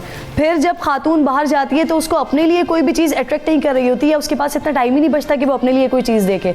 उसकी प्रायोरिटीज़ फिर उसके बच्चे होते हैं। और मेरी प्रायोरिटीज़ अब यही है कि अगर मैं बाहर जाती हूँ, हाँ ऐसा ज़रूर होता है कि मैं अपनी बेटी के मामले में फिर वो किफ़ायत शियारी वाले स्टेज से बाहर आ चुकी होती हूँ और मुझे पता नहीं चलता कि क्या कुछ फजूलियात मैं ख़रीद कर ले आई हूँ और बाद में मुझे अंदाज़ा होता है अच्छा घर में ये भी था और ये मैं एक्स्ट्रा ले आई। फिर खातून अपने लिए नहीं तो फिर अपने बच्चों के लिए हो जाती है। बच्चों के लिए भी हो जाता है। लेकिन डॉक्टर अमरीन, जैसे कि एक होता है ना कि शॉपिंग के रूल्स भी कुछ होते हैं, या जो दिल में आया और जाके जी शॉपिंग कर लिया, विंडो शॉपिंग हो रही है, ये वो तो ऐसे ही बस ले लेते हैं। ठीक है, इसमें दो चीज़ें बेसिकली मैं बताना चाहूँगी। एक तो ये है कि आपने कहा रूल की बात है, कोई स्टैंडर्डाइज्ड रेसिपी नहीं है, लेकिन एक जो जनरल मैं बताती हूँ कि हमें कैटेगराइज करना चाहिए basic needs, needs, desires and luxuries. ये मैं इसको कहती हूँ कि बेसिक हमारी कैटेगरीज एग्जैक्टली। उसमें फिर आप अपने मुताबिक अपने घर की जो भी आपकी ज़रूरियात हैं उसके मुताबिक सबसे पहले आप बेसिक नीड्स बनाते हैं। और उसमें मेरा ख्याल है कि मियाँ बीवी को दोनों को मिलकर बजटिंग करनी चाहिए और दोनों को बैठकर एक लिस्ट बनानी चाहिए, जो कि मैं थोड़ा सा बता दूँ असूल। क्योंकि जब मेरे पास कपल्स आते हैं तो उनमें जो मैरिटल डिस्कॉर्ड या मैरिटल जो कॉन्फ्लिक्ट्स होते हैं, उनकी एक बेसिक वजह यह भी होती है कि जी औरतें बहुत ज़्यादा जो है वो स्पेंड कर रही हैं, खर्चा करा देती हैं, उनसे बजट मैनेज नहीं होता, जिसके वजह से लड़ाई झगड़े होते हैं। तो मेरा ख्याल है कि बेसिक नीड्स पे हमें पहले देखना चाहिए कि हमारा कितना बजट जो है वो बेसिक नीड्स के लिए आएगा। उसके बाद फिर जो है वो हमारी सेकंड नंबर पे आ जाती है नीड्स, जो कि ज़रूरत है लेकिन उनको हम थोड़ा सा पोस्टपोन कर सकते हैं। नंबर 3 पे आ जाते हैं डिज़ायर्स। डिज़ायर्स वो हैं जो कि अगर आपके पास लेट्स से सेविंग हो जाती है, या अगर आप महीने के अंदर 2 महीने बाद आप चाहते हैं कि कोई चीज़ आपको चाहिए और वो आपकी डिज़ायर है और आपके बजट में हो रही है, तो वो बाद में। और लग्जोरियस की तरफ तो खैर हम आते ही नहीं, क्योंकि लग्जोरियस लाइफस्टाइल जो वो फिर बहुत आगे चला जाता है। तो मेरा ख्याल है हमें डिफरेंशिएट करना चाहिए बेसिक नीड्स एंड डिजायर्स के दरमियान करना चाहिए। दूसरा जो आपने बात की स्पेंडिंग्स की, तो मेरा ख्याल है ये एक मिथ है कि औरत जो है वो बहुत ज़्यादा स्पेंडिंग करती है। विद ड्यू अपॉलजी, मैंने काफ़ी मर्दों को भी देखा है अब जो कि जो है वो स्पेंडिंग करते हैं और समटाइम्स वो ओवर स्पेंडिंग करते हैं। मैंने कुछ खबर वैसे आसिफ रसूल साहब से ही पूछ लेते हैं कि जो मर्द हैं, जैसे डॉक्टर अमरीन कह रही है कि मर्द भी अब फजूल खर्ची करते हैं, तो ऐसा है वैसे कि खवातीन ही फजूल खर्च होती है? वैसे कहा तो यही जाता है। डॉक्टर साहब, मैं तो बिल्कुल डॉक्टर साहब ठीक कह रही हैं आप। मेरे ख्याल में जिस तरह ये सोशल मीडिया का ज़माना शुरू हो गया है, तो उसमें ये बिल्कुल देखने में नज़र आ रहा है कि बिल्कुल मर्द भी ऐसे जाते हैं। लेकिन देखना ये है, जैसे हमारे दोनों मुअज़्ज़ज़ मेहमानों ने पहले गुफ्तगू की और वो बड़े अच्छे फेजेस बताए, उसमें यह है कि कौन किस फेज़ से गुजर रहा है। अब जो देखें ना, स्कूल कॉलेजेस में बच्चे बच्चियाँ जाने वाले हैं, उनका लाइफस्टाइल डिफरेंट है। उन्हें शायद इतना ज़्यादा ख्याल नहीं है कि पैसे कौन दे रहा है, उनकी पॉकेट से नहीं जा रहे हैं। लेकिन जो ही दूसरा फेज़, ये जो कराची से हमारी गेस्ट ने अभी बताया कि फेज़ जो ही चेंज होता है, जिस तरह शेक्सपियर कहता है कि वर्ल्ड उसके 7 स्टेजेस बताता है, तो जो ये तीसरी स्टेज शुरू हो जाती है उसमें बड़े कॉन्शियस। तो उसमें अगर बैकग्राउंड में देखते हैं तो 2 मेरे ख्याल में डॉक्टर साहब भी बैठी हैं साइकोलॉजी, तो हम देखते हैं कि जो मार्केटिंग वाली ऑर्गेनाइजेशन है, ये तो ब्रेन की साइकी देख रही होती हैं। तो हम ब्रेन को देखते हैं लेफ्ट साइड और राइट साइड। तो राइट साइड मेरे ख्याल में ये जो इमोशनल एस्पेक्ट है ना, ये गालिब आ जाता है। तो ख़वातीन भी जब जाती हैं या मर्द भी जब जाते हैं, तो अब तो चूंकि इस तरह वो मार्केटियर ने इतने ज़बरदस्त तरीके से मर्चेंडाइजिंग शुरू कर दिया है, अगर आप जाते हैं तो आपको बड़ी खासतौर पे अगर हम बात करें ना ऑनलाइन शॉपिंग की, कि उसमें बड़ा ज़्यादा वैसे उन्होंने ये कर दिया है कि चार्म कर दी कि जी 1000 रुपये में ये मिल रहा है सूट, 999 रुपये में, और जी 599 रुपये में, इस तरह करके उन्होंने कीमतें लगाई हैं। लेकिन जब हम ऑनलाइन ऑर्डर मंगवाते हैं तो वो बिल्कुल भी मतलब इट्स नॉट वर्थ के 500 का भी है 1000 वाली चीज़। लेकिन उसके साथ आपको इकराम, मैं इसमें एक बात ऐड करना चाहती हूँ। जहाँ हम ऑनलाइन शॉपिंग की बात करते हैं वहाँ हम बहुत सारी चीज़ें ये देखते हैं कि जो 1000 रुपीज़ की और 1500 रुपीज़ की और 2000 रुपीज़ की चीज़ मिल रही होती है, और उसके साथ साथ फिर ये हो रहा होता है कि हम अट्रैक्ट हो रहे होते हैं क्योंकि आपको इस तरह से उसकी मार्केटिंग की हुई होती है, पैकेजिंग और पिक्चराइजेशन उसकी इस तरह से हुई भी होती है कि हम अट्रैक्ट हो रहे होते हैं। लेकिन मसला ये है हमारी आवाम का बशमूल मेरे कि हमें तहकीक का शौक़ नहीं है। हम उस ब्रांड को हकीकतन शॉप पर जाकर नहीं देख सकते, या हमारे पास इतना टाइम नहीं है, या हम इतने सुस्त हो चुके हैं। जब हम उसकी ओरिजिनल प्राइस चेक करते हैं तो वो ओरिजिनल प्राइस कुछ और होती है। जो हमें जो ऑनलाइन शॉपिंग जहाँ कर रहे होते हैं वहाँ ओरिजिनल प्राइस पर भी 50% डिस्काउंट देने के बाद भी 300-400 रुपए ज़्यादा होता है। और जो आगाज़ में आप बात कर रही हैं ना कि किफ़ायत शार ख़वातीन होती हैं और साथ में कुछ गलतियाँ कर बैठती हैं, तो कुछ गलतियाँ ऐसी हैं जो मैं खुद अपने आंखों से विटनेस करती हूँ। जैसे कि ख़वातीन अपने आप में माइंड माई लैंग्वेज एवरीवन डेढ़ होशियार बनने की जो कोशिश कर रही होती हैं, उसमें सबसे इंपॉर्टेंट चीज़ ये होती है कि वो किसी भी चीज़ को लाइक अगर आपको कोई ओरिजिनल चीज़ मिल रही है लेकिन उसके साथ ही आपको किसी ने 10, 12, 15 दिन यूज़ करके उनको कोई ऑफर कर दी कि जी ये चीज़ मैंने 8000 रुपए की ली थी, अब आप मुझसे 6500 रुपए की या 7000 रुपए की ले लें। तो यहाँ पे दिमाग नहीं चला रही होती है कि अगर कोई दूसरा शख्स उस चीज़ को सेल कर रहा है तो यकीनन तो कोई रीजन होगी, हाँ कोई मसला होगा। बिल्कुल ठीक है। अब चीज़ को सस्ता खरीदने के बाद 5000 रुपए उस पर मजीद लगा के उसको बेहतर करवा लेंगे, लेकिन एक दफ़ा सही चीज़ नहीं खरीदेंगे और फिर यहाँ पर एक ही चीज़ के ऊपर बार बार पैसे लगा के वो फिर किफ़ायत शारी का सारा भांडा फूट चुका होता है। जी बिल्कुल सही कहा आपने। वैसे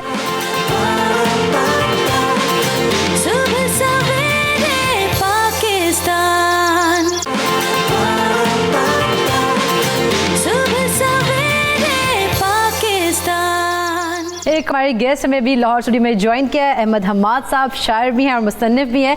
तो आपसे बड़ी एक शायराना ही बात करूंगी मैं, एक सवाल इस तरह से करूंगी कि किफ़ायत शारी में अगर देखा जाए, वैसे आजकल टमाटर क्योंकि महंगे हो गए तो ख़वातीन को समझ नहीं आता टमाटर में मुर्गी डालें या मुर्गी में टमाटर डालें। सही बात है, आपने बड़ी अच्छी बात की है। शायर जो है वो है ही किफ़ायत लफ्ज़ी का नाम। हम एक लफ्ज़ भी, एक हर्फ भी बल्कि ज़ायद अगर लगा देते हैं मिसरे में तो वो बेवज़न हो जाता है। तो एक तो ये बात है। मैं आपके साथ शेयर करना चाह रहा था आप लोगों की बातें सुन के कि I happen to visit a small town of Punjab few years ago. तो वहाँ पे एक दुकानदार से मेरी बात हुई जो टेंट और केटरिंग सर्विसेज का था। आमतौर पे टेंट और केटरिंग सर्विसेज जैसी दुकान पे या ऐसी आउटलेट पे ख़वातीन नहीं जाती, हम मर्द लोग वगैरह जाते हैं, वही बेचारे ख्वार होते हैं कि अच्छा इधर कनाते लगा दो, ये लगा दो। तो अब वहाँ पे मैं गया तो मुझे मैंने उसे कहा कि यार तुम पैसे ज़्यादा ले रहे हो, ज़रा कम लो पैसे। तो बड़े दुख से कहता है कि यार दरअसल बात ये है कि मर्दों का मुर्शद होने से बेहतर है कि बंदा औरतों का मुर्शद हो। मैंने कहा इसका क्या मतलब हुआ? कहता है बिजनेस वो होना चाहिए जिसमें खरीदार ख़वातीन हो। कहता है इससे अच्छा था, टेंट और केटरिंग से अच्छा था कि मैं मुनियारी की दुकान खोल लेता, ज्वेलरी की दुकान खोल लेता। आप जैसे लोग बार्गेनिंग तो नहीं करते ना, जितने पैसे कहते हैं वो उतने ले जाते हैं। अच्छा, लेकिन मेरा ख़वातीन वैसे बार्गेनिंग बहुत ज़्यादा करती है। लेकिन मेरा ना एक और इस पे पर्सपेक्टिव डेवलप हुआ जब मैं when I was studying feminism in the west. उसमें यह है कि ख़वातीन ने बहुत स्ट्रगल करने के बाद स्पेशली इन द वेस्ट अपनी पोजीशन को मनवाया है। वो उनको बाहर आना पड़ा, इंडस्ट्री का हिस्सा बनना पड़ा, वर्किंग वुमेन के तौर पे अपने आप को मनवाना पड़ा। और मर्दों के शाना बशाना जब आके उन्होंने काम किया तो ये बताया कि हमारा सिर्फ फितरत ने जो काम दिया है वही नहीं है, बल्कि हम आपकी इकोनॉमी में भी कंट्रीब्यूट कर सकते हैं। तो वेस्ट की खातून ने जब ये रियलाइज़ कर लिया कि ये जो पैसे आते हैं ये बड़ी मुश्किल से कमाए जाते हैं, ये हार्ड अर्न मनी होती है, तो वो किफ़ायत शार हुई ऑटोमेटिकली, अपने हाथ से कमाया हुआ। पेनी सेव्ड इज पेनी अर्नड। तो जब उसने खुद अपने हाथ से कमा लिया तो फिर वो फजूल खर्च नहीं रही। लेकिन वैसे कुछ ख़वातीन हैं जो कि कमाती हैं तो फिर वो खूब फजूल खर्च करती है कि भाई हम अपना कमा रहे तो हमें जो मर्जी लगाने। वो या तो सिंगल पेरेंट है, जाहिर है जब आप इंडिपेंडेंट हो जाते हैं पैसे के लिए किसी के दस्त निगर नहीं रहते, तो ऑटोमेटिकली आप कहते हैं कि मेरे पैसे हैं, my life my pocket, my choice, my choice. बिल्कुल। डॉक्टर अमीन, वैसे आप शॉपिंग पे जाती हैं तो आप किस तरह की शॉपिंग करती हैं? क्या आप किफ़ायत शार है या फिर फजूल खर्च है? वेल इसमें जो है वो डिफरेंट नो डाउट फेजेस आते हैं लाइफ के अंदर। जैसे होते ना ख़वातीन में होता है शॉपिंग, कहीं पे विंडो सेल जो है ना, विंडो शॉपिंग पे चले जो सेल लगे, विंटर सेल्स हैं, समर सेल्स है, तो दौड़ जो शॉपिंग के लिए। इसमें 2-4 फैक्टर्स आ जाते हैं जो मैं थोड़ा सा क्विकली बताऊंगी। सबसे पहले अगर आप साइकोलॉजी की बात करते हैं तो समहाउ औरत के अंदर एक कहीं ना कहीं अनकॉन्शियसली कॉम्प्लेक्स पैदा कर दिया गया कि आप खूबसूरत लगोगी तो आपको सोशल अप्रूवल मिलेगा। You got my point. उस खूबसूरती के चक्कर के अंदर जो है ना वीडियो पॉलिजी, और इसमें मैं थोड़ा सा रोल जो है वो मीडिया भी प्ले कर रहा है somewhere in the form of branded clothes and all that. वो जो ब्रांड कॉन्शियस हम हद से ज़्यादा हो गया ना इकरा, वो उसने बड़ा ख़राब किया है। वो जो कंपैरिजन आ गया ख़वातीन के अंदर कि अच्छा हम खूबसूरत होंगे तो हमें सोशल, अब उस खूबसूरत लगने के चक्कर के अंदर जब ओवर स्पेंडिंग हो रही है, वो बेसिक नीड्स से निकल कर जो है वो डिज़ायर्स और लग्जरी की तरफ आ रही हैं, तो वहाँ पर जब आप मुझे अगर आप कहें तो येस अब काफ़ी चेंज हुआ। जैसे उन्होंने कहा कि क्योंकि I am a working lady और मैं स्टूडेंट लाइफ में भी खुद जो थी वो अर्न करती थी, तो इसलिए मुझे पता है कि पैसे को कैसे, लेकिन कभी कभी ओवर स्पेंडिंग हो भी जानी चाहिए। आई डोंट माइंड इट कभी कभी, जैसे कभी कभार, लेकिन अगेन उसमें मैं फिर ये कहूँगी कि थोड़ा सा इसमें हमें माइंडफुलनेस टेक्निक यूज़ करनी चाहिए। ठीक है, हमारी लाइटर नोट पर गुफ्तगू हो रही है, लेकिन माइंडफुल टेक्निक बड़ी ज़रूरी है। माइंडफुलनेस का मतलब ये है कि हस्बैंड्स को भी चाहिए कि घर की बजटिंग के अंदर अपना रोल प्ले करें, और जहाँ पर मर्द घर का खर्चा चला रहे हैं, मुझे कुछ खवातीन ऐसी भी आती है मेरे पास जो कपल्स आते हैं, वो कहते हैं जी सारा खर्चा हमारे हस्बैंड के हाथ में, लेकिन अब इनसे भी नहीं पूरा हो रहा, देन व्हाट। ठीक है जी, ये है, ये बिल्कुल है। किरण की तरफ मैं जाऊंगी क्योंकि किरण ने पहले कहा था कि मेरे हस्बैंड से पूछ सकते हैं कि मैं फजूल खर्च हूँ कि नहीं, लेकिन किरण आप ये बता दें कि आपके हस्बैंड भी क्या फजूल खर्ची करते हैं या कफायत शार है वो? अच्छा, मेरे पॉइंट ऑफ व्यूज़ अगर आप सुनेंगे, पता नहीं बहुत सारे लोग हो सकता है इस पे तनकीद भी करना शुरू करें। मैं अपनी बेटी के लिए भी दुआ करती हूँ और बाकी बेटियों के लिए भी दुआ करती हूँ कि अल्लाह ताला मेरे शौहर जैसा शौहर सबको दे। उसका रीज़न मैं आपको बता देती हूँ। मैं अपने नहीं, पहले सुन तो लें, आपको पसंद आया या ना आया। मुझे लगता है कि अच्छा है तो इसका मतलब है आमीन कह देना चाहिए। बिल्कुल, क्योंकि मैं अपनी बेटी के लिए ये दुआ करती हूँ, इसलिए मैं आपको बताना चाहती हूँ कि मैं शादी से पहले जो था, मतलब उस वक्त भी मैं बहुत अच्छा अर्न करती थी, लेकिन मेरी शॉपिंग हो रही है, खाने हो रहे हैं और फिर पैसे ख़त्म हो रहे हैं, और फिर उसके बाद महीने के आखिर में बाबा के सामने, जी बाबा इतने पैसे दे दें, इतने पैसे दे दें, इतने पैसे दे दें। शादी के बाद कुछ ऐसा हुआ कि अल्हम्दुलिल्लाह उसी मैंने अपनी सैलरी में से अपना एसेट बना लिया, अपना घर बना लिया, और उसकी वजह मैं नहीं हूँ। मतलब मुझे नहीं पता चला कि वो कैसे सेविंग हुई, कैसे पैसे बचे, लेकिन वो सब कुछ मेरे हस्बैंड ने किया। आज तक मुझे किसी भी चीज़ की ज़रूरत होती है तो मुझे कभी ये नहीं कहना पड़ता या कभी ये नहीं सुनना पड़ता कि नहीं इतने पैसे आज है नहीं, या इस महीने थोड़ा सा कम कर लेंगे, कुछ कर लेंगे। मुझे बजटिंग के हवाले से ज़ीरो, कुछ नहीं मालूम, मुझे कुछ नहीं पता होता कि कैसे अखराजात पूरे हो रहे हैं, कैसे घर चल रहा है। लेकिन उसके लिए जो मेरे हस्बैंड का किरदार है वो सबसे ज़्यादा इंपॉर्टेंट है कि मेरा घर भी बहुत अच्छे तरीके से चल रहा है, और साथ साथ शादी के बाद मैंने अपना एसेट बना लिया है, तो ये मेरे लिए बहुत बड़ी बात है। मतलब मेरे जैसी फजूल खर्च खातून के पास अगर कोई ऐसा हस्बैंड हो जो सपोर्टिंग हैंड कराओ, जैसे डॉक्टर साहिबा कह रही हैं कि मर्द भी घर चला रहे होते हैं तो फिर उनसे भी पैसे नहीं बच रहे होते, लेकिन पता नहीं उसके पास कौन सी टेक्निक है। अब मैं घर जाके पूछूंगी कि आज डॉक्टर साहिबा ने ये बात की है, मुझे वो टेक्निक बताएं ताकि नेक्स्ट किसी शो में हूँ तो मैं वो टेक्निक भी बता सकूँ, ताकि सारे मर्द हजरात उसे इस्तेमाल कर सकें। ठीक है, वैसे मैं भी अब दुआ करूंगी कि आपके हस्बैंड जैसे ही ना हर एक जो बच्ची है ना उसको हस्बैंड मिले। सुबह सवेरे पाकिस्तान, सुबह सवेरे पाकिस्तान।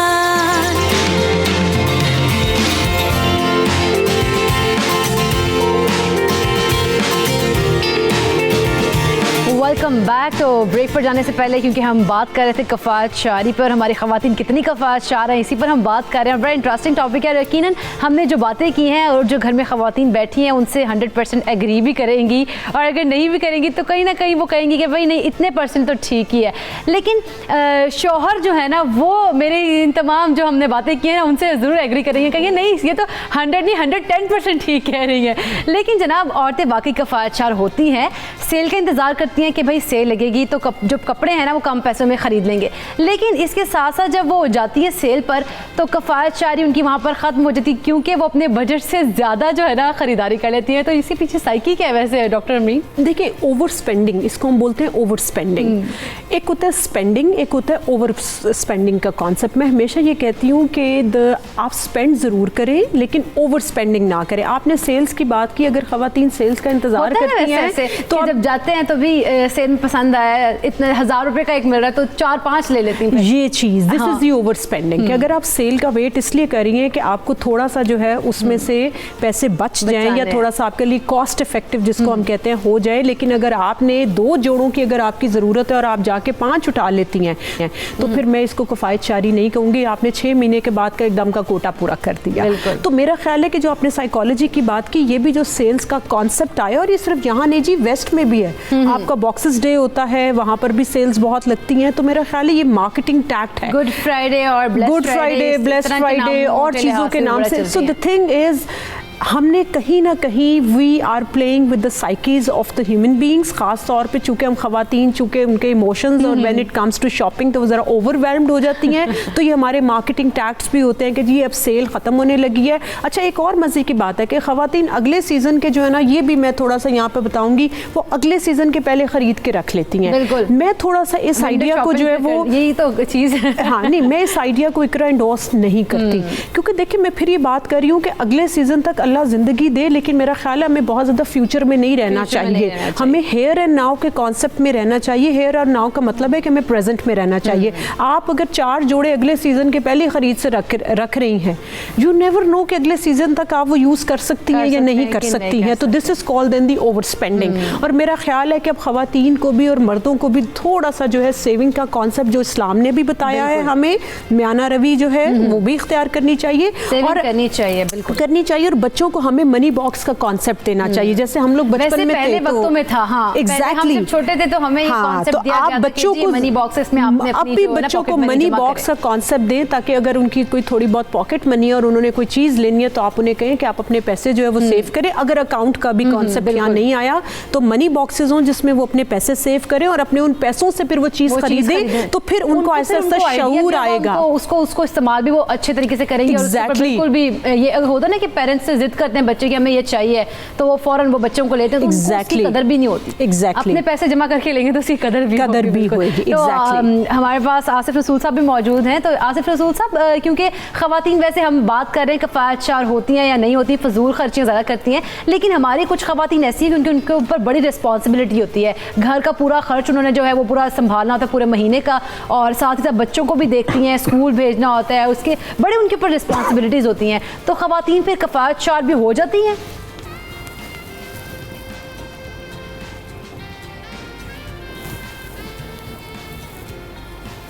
आसिफ रसूल साहब को आवाज़ आ रही है? जी आप आ रही है जी, आप हाँ जी, मैं ये कहती थी क्योंकि हमारी जो खवातीन है ना, जिस तरह ये पहले पे लगाया जाता है इल्ज़ाम कि जी वो फजूल खर्च है और बड़ी फजूल खर्ची करती है, लेकिन कोई हमारी खवातीन ऐसी भी हैं क्योंकि उनके ऊपर रिस्पॉन्सिबिलिटी बढ़ जाती है, खासतौर पर जिस तरह किरण ने भी कहा कि शादी के बाद उनकी सारी जो तरजीहात है वो बच्चों के लिए है कि बच्चों के लिए क्या करना है, तो ऐसी खवातीन फिर किफ़ायत शार हो जाती हैं। इनमें से बिल्कुल ये एक ऐसी कैटेगरी होती है कि जो देखें ना, कोई भी इंसान किसी भी हवाले से अगर उसमें कोई बेहतरी की तरफ वो शुरू करता है कोई काम, तो वो उसी तरह होता है कि अगर वो किसी प्रोसेस में लगा होता है। तो जिस तरह किरण एक लड़की कॉलेज की और उससे आके जब प्रोफेशनल लाइफ और मैरिड लाइफ में आई तो फिर ऑटोमेटिकली इसका डिफरेंस तो आएगा। हम कहते हैं कि मोटिवेशनल एस्पेक्ट में कि जब तक कोई इंसान किसी प्रोसेस में नहीं लगेगा, अब देखें ना, मदर एक प्रोसेस में लगी है, उसका विजन डेवलप हुआ है, उसकी बेटियां हैं, उसकी बच्चियां हैं, वो सोच रही है कि मैंने कल इनकी शादियां करनी है, इसके लिए मैंने बचत करनी है। और आपको मैं एक बड़े मजे की चीज बताऊं, मतलब मैं अपनी दादी अम्मा को देखता रहा हूं, अपनी वालदा को देखता रहा हूं, और अभी भी बहुत ज्यादा सराउंडिंग में कि जिन घरों में बड़े टाइट बजट के साथ काम चलते होते हैं, जहां पे बहुत ज्यादा रिस्पॉन्सिबिलिटीज होती हैं औरत के ऊपर, आप जब भी कहेंगे कोई क्राइसिस आएगा, आप पता नहीं वो कहां से वो रकम निकाल के ले आती हैं कि ये लें जी मेरी ये मैंने कुछ बचा के रखी हुई थी। इसका मतलब ये है कि वो जो बजटिंग वाला बेहतरीन कॉन्सेप्ट है ना, वो बड़ा जबरदस्त उनके पीछे चल रहा होता है और वो उस विजन के मुताबिक बिल्कुल चल रही होती है। और आजकल चूंकि जिस तरह हम देखते हैं एजुकेशन बहुत ज्यादा महंगी होती है, और जो एजुकेशन इंस्टीट्यूट है वो देखें आपकी पॉकेट डिसाइड कर रही है, इस वक्त आपकी जेब डिसाइड कर रही है कि आपने बच्चा कहां पे भेजना है। वहां पे तो सारे ब्रांड बाहर स्कूल कॉलेजेस यूनिवर्सिटीज के पड़े हैं। इसी तरह फिर जो जारी बात है, जो मदर एक बिल्कुल प्रोसेस में आ गई है ना, तो ऑटोमेटिकली उसकी चाहते ना चाहते हो सकता है उसकी जो अपनी पहली लाइफ थी बड़ी डिफरेंट स्टूडेंट हो, आप जिस तरह उसके ऊपर रिस्पॉन्सिबिलिटीज़ आती हैं, तो ये रिस्पॉन्सिबिलिटीज़, जिम्मेदारियाँ ये निखारती हैं, फिर इसी जो हम कॉन्सेप्ट बनाते हैं ना, ये बिल्कुल डेवलप होता है। लेकिन मैं उससे ये कहूँगा, जिस तरह डॉक्टर साहब साइकोलॉजिस्ट के बैकग्राउंड से बैठी हैं, कि क्यों नहीं हम ये जेन्युइननेस शुरू से अपने बच्चों में डेवलप करें। ये उन पेरेंट्स के यहाँ बड़े मसाइल पैदा होते हैं कि जो अपने बच्चों को गाइड नहीं कर रहे होते, वो उनकी हर ख्वाहिश पूरी कर रहे होते हैं और समझते हैं कि अगर मैंने इनको सच ना बताया तो मैं ये कहूँगा, जो मैंने सीखा है अपना मतलब एक सबक है कि मैं अपने बच्चों को बिल्कुल जेन्युइननेस पे, मैं अपने स्टूडेंट को जेन्युइननेस पे लेके चलता हूँ कि कभी आप अगर कोई चीज़ अपने माँ बाप के बारे में, अगर आप विलेज बैकग्राउंड से बिलोंग करते हैं, आपके पास एक कपड़ा है यार, क्यों नहीं खुददारी से बताएं। आप जिस क्लास में बैठे हैं, जो जिस मर्जी लेवल का, तो ये देखें ना, अभी हमारे यहाँ जो तो 3 फैक्टर हैं इस इवन शॉपिंग में। पहला ये है कि दूसरे लोग क्या कहेंगे, ये सबसे ज्यादा डोमिनेट करता है। फिर अगर खवातीन का लाइटर नोट में मैं कहूँ तो मैं एक मेल हूँ, मेरे पास 3-4 जोड़े हैं, साल में 5 काफ़ी हैं।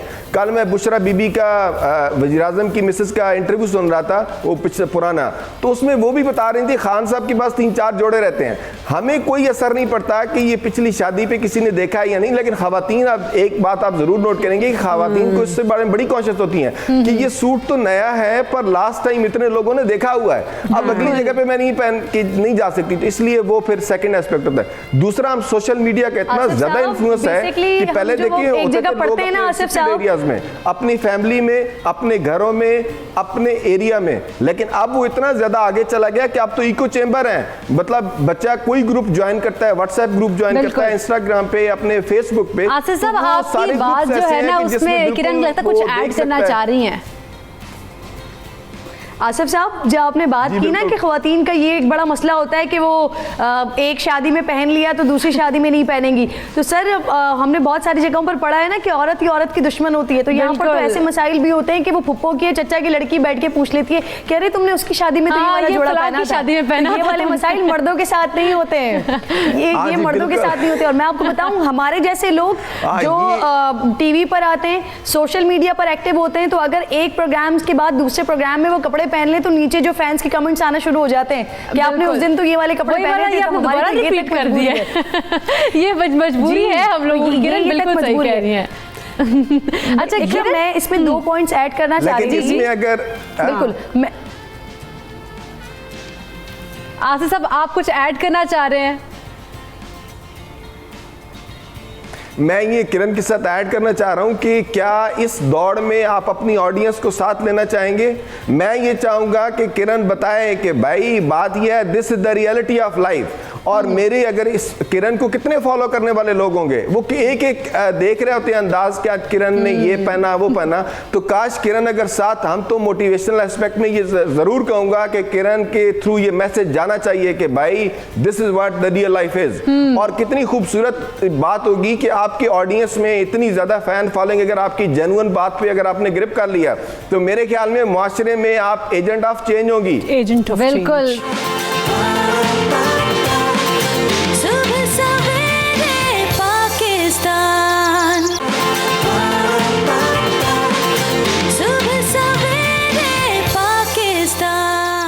किरण, तो आप कुछ कहना चाहेंगी? अब बिल्कुल, मेरे कोर्ट में जो है वो बॉल इन्होंने बिल्कुल वापस आ गया है। आपके कोर्ट में बॉल दो हमारे पास, बिल्कुल। देखिए मीडिया वाले फंसा लेते हैं ना, तो कभी-कभी इनको भी फंसा लेना चाहिए। सर, आप लोग मीडिया पे आके ना बस सीख जाते हैं कि किस तरह से अपने क्वेश्चंस के जरिए फंसा लेना है। बहरहाल आसिफ साहब, आपने जो बात की सर, इस पे एक तो 2 पर्सपेक्टिव हैं। पहली तो हम बार बार मुसलसल ये बात करें, वो जो खवातीन के ऊपर लेबल लगा दिया जाता है कि ये फजूल खर्च है, फजूल खर्च है, फजूल खर्च है। हम जहाँ फॉल करते हैं अल्हम्दुलिल्लाह अच्छा अर्न कर रहे हैं, हम अपने घर को भी अच्छे तरीके से चला सकते हैं, अपने अखराजात भी पूरे कर सकते हैं और शायद अपनी फजूल ख्वाहिशात को भी पूरा कर सकते हैं। अल्हम्दुलिल्लाह इतना अर्न कर रहे होते हैं। लेकिन हमारी सोसाइटी में एक वो लेवल भी हमें दिखाई देता है जहाँ पर सिर्फ और सिर्फ औरत को जो है वो लेबल किया जा रहा होता है, ये फजूल खर्च है, इसके पास दिमाग नहीं है, ये शॉपिंग नहीं कर सकती, ये घर का बजट नहीं बना सकती। सिर्फ और सिर्फ औरत को डिसग्रेड किया जा रहा होता है, उसको डिसरिस्पेक्ट किया जा रहा होता है। तो यहाँ पर मैं ये समझती हूँ कि भाई औरत को आप कम से कम इतना स्पेस दें कि अगर कभी वो चाहती है, अगर कभी वो कुछ खरीदारी करना चाहती है, अगर वो कोई शॉपिंग करना चाहती है, ठीक है, एक दफा आपका अगर बजट आउट हो रहा है, इट्स ओके, लेकिन उसकी लाइफ है, उसको करने दें। सेकंड, एक दफा तो होता है, एक दफा तो करने देना चाहिए। आर्टिकल पढ़ रही थी, बिल्कुल करने देना चाहिए। अभी आज से 3-4 दिन पहले मैं एक आर्टिकल पढ़ी थी, इस वक्त 11.3 जो हमारी महंगाई की शरह है और अगले ये 2 सालों में 13 पॉइंट से अबव चली जाएगी। तो जो बिजनेस करने वाले लोग हैं वो तो उनको एक साइड पे रखिए, और हमारे पास बिजनेस से ज़्यादा नौकरी पेशा अफराद की शरह है। तो जो नौकरी के करने वाले लोग हैं उनके बारे में ये लिखा गया है कि अगर वो अपनी सैलरी में से 40% पर मंथ सेव करते हैं तब तो आगे उनका कोई फ्यूचर है, वरना वो अपने लिए किसी किस्म की कोई फ्यूचर प्लानिंग ना करें। तो इस वक्त हम इस तरह के माशी हालात के साथ पाकिस्तान में रह रहे हैं।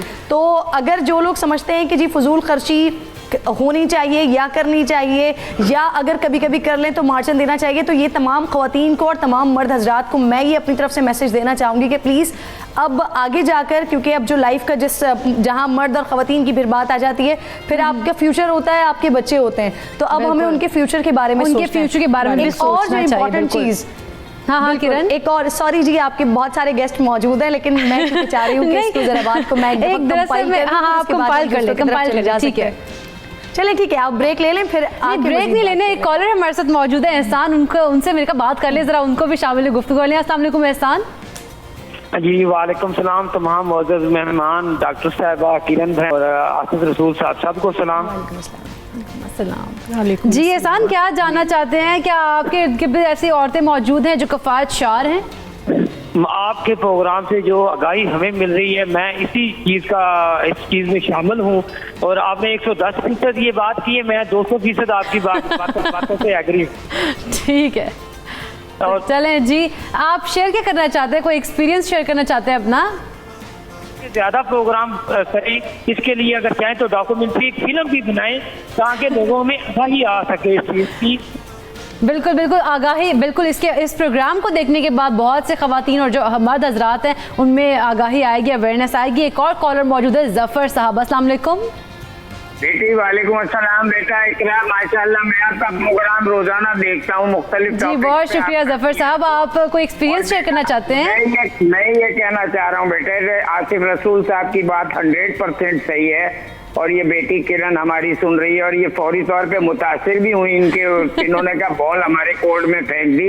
लेकिन बेटा सबसे बड़ी जो हमारी आइडियल खातून है जनाब फातिमा ज़हरा सलामुल्लाह अलैहा, उनकी वालदा खदीजतुल कुबरा जो थी वो मलिका अरब थी दौलत के लिहाज से, लेकिन बेटी जो है उनकी जो सैयदतुन निसाउल आलमीन है, हमारी औरतों की रोल मॉडल है, उन्होंने और अपनी कनीज जनाब फिजा में कोई फर्क नहीं रखा। तो हम अगर ये अपने लोगों को, जो ये रसूल आसिफ साहब ने कहा, हम अगर लोगों को अपने ऐसे कैरेक्टर से ये कहें कि सादगी बहुत बड़ी चीज है बेटा।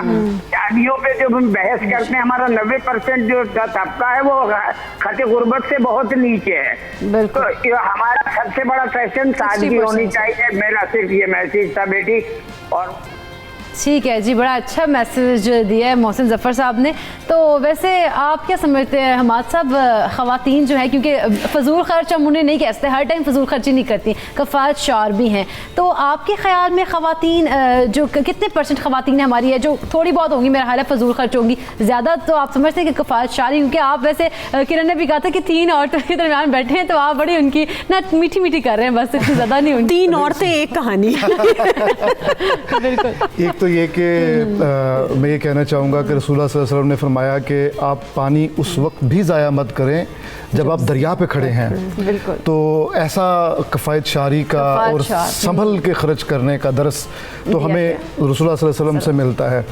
अब इसके बाद आगे एक शायर आपके साथ मुखातिब होगा, और वो ये है कि हज़रत अल्लामा ने ये कहा कि वजूद ज़न से है तस्वीर कायनात में रंग, इसी के साज से है ज़िंदगी का सोज़े दरूं, मकाल माते फ़लातून न लिख सकी लेकिन इसी के शोले से फूटा शरारे अफलातून, कि खुद अफलातून नहीं है लेकिन अफलातून इसकी गोद में खेला है, इसके शोले से वो चिंगारी अफलातून की फूटी है। और ज़िंदगी का जो साज है उसके अंदर जो सोज है गुदाज है वो औरत से है।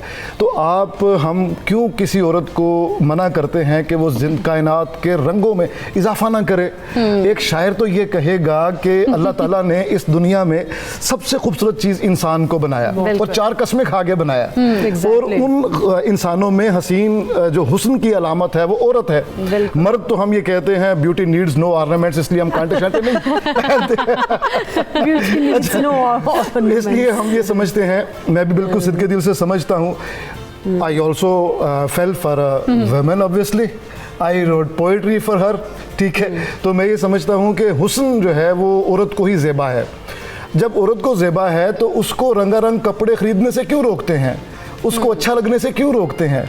वो तो ज़िंदगी का रंग है, वो तो कायनात का रंग है। हम तो फीके फीके रंगों के कपड़े पहन के आ जाते हैं, और अगर हम डिफरेंट पहने तो वो हंसी मजाक का बन जाता है। बाय 0.01% होंगे में भी, तो ये तो अच्छे लगते हैं, तो इसको इस पे नहीं रोकना चाहिए। हाँ, कफ़ायत शारी ये है कि आपको चीनी की ज़रूरत है 1 किलो, आपने 10 किलो ले ली, 9 किलो ज़ाया कर दी, इस पे रोकथाम होनी चाहिए। मेरा ख्याल है कि शायर, मैंने कहा था ना, शायर बोलेगा और शायर ये कहेगा कि अपने आप को अच्छा लगने से तो मत रोकें, अच्छा लगने से नहीं रोकना चाहिए प्रोग्राम का, क्योंकि वक्त खत्म होने के करीब है। तो हम सबसे मैसेजेस ले लेंगे। तो डॉक्टर अमरीन, आपसे स्टार्ट करती हूँ। कोई मैसेज देना चाहेंगे हमारी प्यारी प्यारी खवातीन जो घर में बैठी हैं, आपको देख रही हैं? क्विक मैसेज ये है कि जो आसिफ साहब ने कहा ना कि खवातीन ही खवातीन को करती हैं, तो बिल्कुल सही कहा। मैं यहाँ चाहूँगी कि हमें असर्टिवनेस की ट्रेनिंग देनी चाहिए। एक स्किल हमें ये शुरू से डेवलप करनी चाहिए कि फॉर एग्जाम्पल अगर कोई मुझे ये कहता है कि यार अगर आपने ये जोड़ा पहले भी पहना है तो मेरा ख्याल है कि I have to be assertive, so what, क्योंकि मेरा सोशल अप्रूवल या मेरी एग्जिस्टेंस के लिए बहुत ज़्यादा कपड़े होना ज़रूरी नहीं, और उसके लिए सेल्फ एस्टीम और सब्जेक्टिव वेलबींग का होना बहुत ज़रूरी है। तो असर्टिव ट्रेनिंग सबको दीजिए, जिसमें कि आप जेन्युइन हो और आपको अपने रिसोर्सेज का पता हो, और आपको ये भी पता हो कि आपकी अर्निंग कितनी और आपकी स्पेंडिंग कितनी होनी। So there needs to be a balance between your earning and the spending. Balance रखना चाहिए, ठीक है जी। आसिफ रसूल साहब, आपकी तरफ आऊंगी, आपके मैसेज देना चाहेंगे?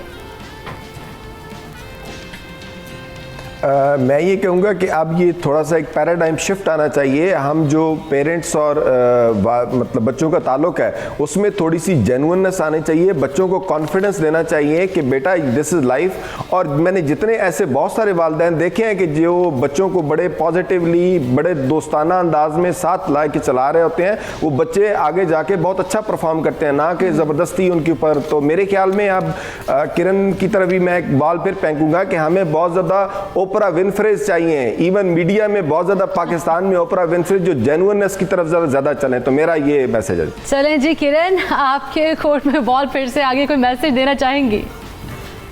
बिल्कुल, 2 चीज़ें अगेन मैं कहना चाहूँगी। सबसे पहले तो ये कि हमें जो है ना अपनी पर्सनालिटी के अंदर तवाज़ुन, ये जो किफ़ायत शियारी की हम बात कर रहे हैं ना, हमें किसी से सर्टिफिकेट लेने की ज़रूरत है कि हम कितने अच्छे लग रहे हैं। क्योंकि मसला यही होता है कि जब हम शॉपिंग पे जाते हैं तो हमारे दिमाग में ये नहीं होता कि हम कितने अच्छे लगेंगे। नॉर्मली मेरी बात सबको बुरी लगेगी, लेकिन हमारे जहनों में ये चल रहा होता है कि यार उससे अच्छे लगेंगे नहीं लगेंगे, उस पार्टी में जाना है तो सबसे अच्छा हमने लगना है। तो हमें किसी से सर्टिफिकेट लेने की ज़रूरत नहीं है, ना अपने हुलिये को ऐसा बनाने की ज़रूरत है कि सबको पता चले कि आप जेब से कितने फटीचर हैं, और ना ही तो आपको अपनी पर्सनालिटी से किसी को सिक्के सर्टिफिकेट की ज़रूरत है कि जी आप सबसे बहुत ज़्यादा अच्छे हैं। तो आपको अपनी पर्सनालिटी के जो कॉन्फिडेंस है ना उसको लेवल करना है, और अपनी पर्सनालिटी के साथ अपने आप में इस चीज़ को सोचना है कि जी अल्लाह ने आपको जो बनाया है, जो दिया है, वो सबसे बेहतरीन है। तो पर्सनालिटी में भी तवाज़ुन रहेगा, जेब पर भी तवाज़ुन रहेगा, और ज़िंदगी में भी बैलेंस। पर्सनालिटी पर भी तवाज़ुन रहेगा, जेब पर भी तवाज़ुन रहेगा, और ज़िंदगी भी बैलेंस रहेगी। बहुत शुक्रिया आप चारों मुअज़्ज़ज़ मेहमानों का कि आपने अपना कीमती वक्त दिया है और हमारे व्यूअर्स के साथ इतनी अच्छी अपनी बातें शेयर की हैं। तो नाज़रीन, क्योंकि प्रोग्राम का वक्त ख़त्म हुआ चलता है और हम कल फिर आपसे इसी वक्त मिलेंगे और इंटरेस्टिंग टॉपिक्स के साथ मिलेंगे। तो अभी दीजिए मुझे इजाज़त। अल्लाह हाफ़िज़।